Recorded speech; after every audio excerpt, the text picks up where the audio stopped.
یہ جو ہم تکبیر تشریق پڑھتے ہیں 9 ذی الحجہ کی فجر سے لے کر 13 ذی الحجہ کی عصر تک ہر نماز کے بعد یہ جو ہم بلند آواز سے کہتے ہیں اللہ اکبر لا الہ الا اللہ واللہ اکبر وللہ الحمد، کبھی آپ نے غور کیا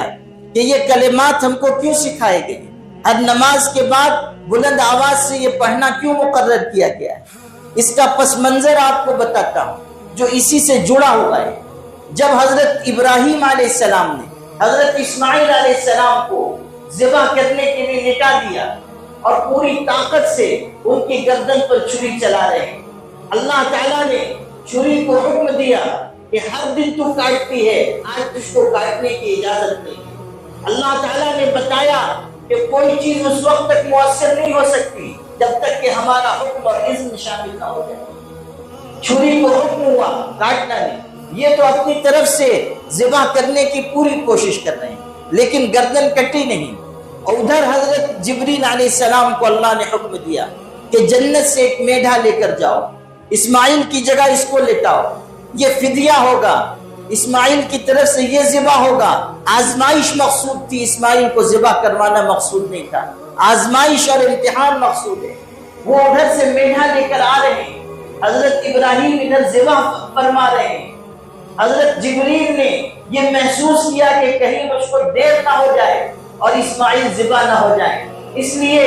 انہوں نے دور سے حضرت ابراہیم کو متوجہ کرنے کے لیے جو اپنے بیٹے کی گردن پہ چھری چلا رہے تھے ان کو توجہ دلانے کے لیے دور سے پکارا اللہ اکبر، متوجہ کیا کہ ٹھہر جائیں، اپنے بیٹے کو ذبح نہ کریں، ان کا ذبح کروانا مقصود نہیں ہے، فدیہ آ چکا ہے، بشارت آ چکی ہے، قربانی کی قبولیت ظاہر کی جا رہی ہے، اللہ اکبر۔ جب یہ الفاظ حضرت ابراہیم نے سنے تو ان کو یہ خیال ہوا کہ اللہ کی طرف سے خوشخبری آ گئی ہے، اللہ نے نصرت اتاری ہے، اس لیے انہوں نے کہا لا الہ الا اللہ واللہ اکبر، اللہ کے علاوہ کوئی عبادت کے لائق نہیں ہے اور سب سے بڑی ذات اللہ کی ہے، سب سے بزرگ و برتر اللہ ہے۔ ادھر اسماعیل پیشانی کے بل لیٹے ہوئے ہیں اور اپنے آپ کو اللہ کی راہ میں قربان کر دینے کے لیے تیار ہیں۔ جب انہوں نے اپنے والد کی زبان سے یہ کلمات سنے کہ لا الہ الا اللہ واللہ اکبر،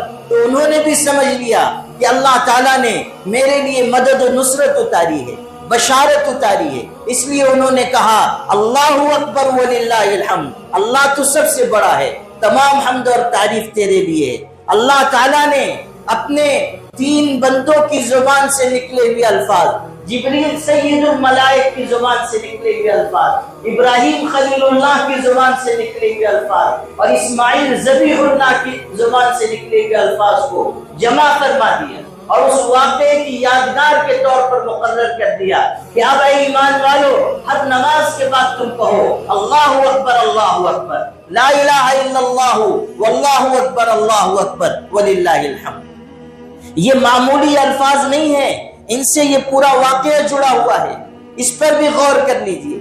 کہ اللہ تعالیٰ نے استطاعت رکھنے والوں کے لیے یہ لازم کیا کہ تم جانور لاؤ، اس کو قربان کرو، اور یہ تمہارے باپ ابراہیم اور حضرت اسماعیل کی قربانی کی یادگار ہے۔ حضور نے فرمایا تھا سنت ابیکم ابراہیم، یہ قربانی تمہارے باپ ابراہیم کی یادگار ہے، یہ ان کا طریقہ ہے، یہ ان کی محبت جانثاری کی ایک مثال ہے، قیامت تک کے لیے ان کی محبت کو، ان کے اخلاص کو، ان کی قربانی کو یادگار بنایا گیا ہے۔ اس لیے جن کو استطاعت ہے وہ تو جانور لائیں، اس کو اللہ کی راہ میں قربان کریں، اس جذبے کے ساتھ کہ آج ہم جانور قربان کر رہے ہیں، اگر ضرورت پڑی اپنا مال، اپنی جان، اپنی اولاد قربان کریں گے، لیکن ہر شخص ایمان والوں میں سے یہ استطاعت نہیں رکھتا کہ وہ قربانی کا جانور پیش کرے۔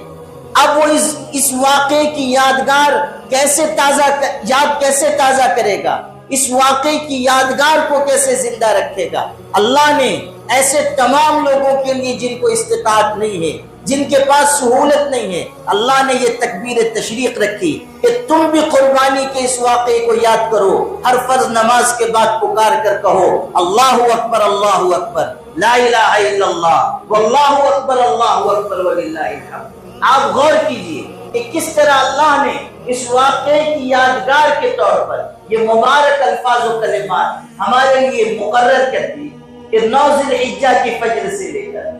13 ذی الحجہ کی عصر تک ہر نماز کے بعد بلند آواز سے کہو. عورتیں آہستہ سے کہیں، گھروں میں کہیں، نماز مکمل ہو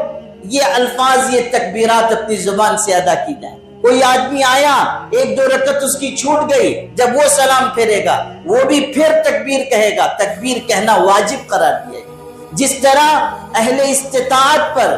صاحب نصاب پر قربانی واجب کی گئی، اسی طرح تمام مسلمانوں کے لیے، مردوں اور عورتوں کے لیے ہر نماز کے بعد تکبیر تشریف واجب.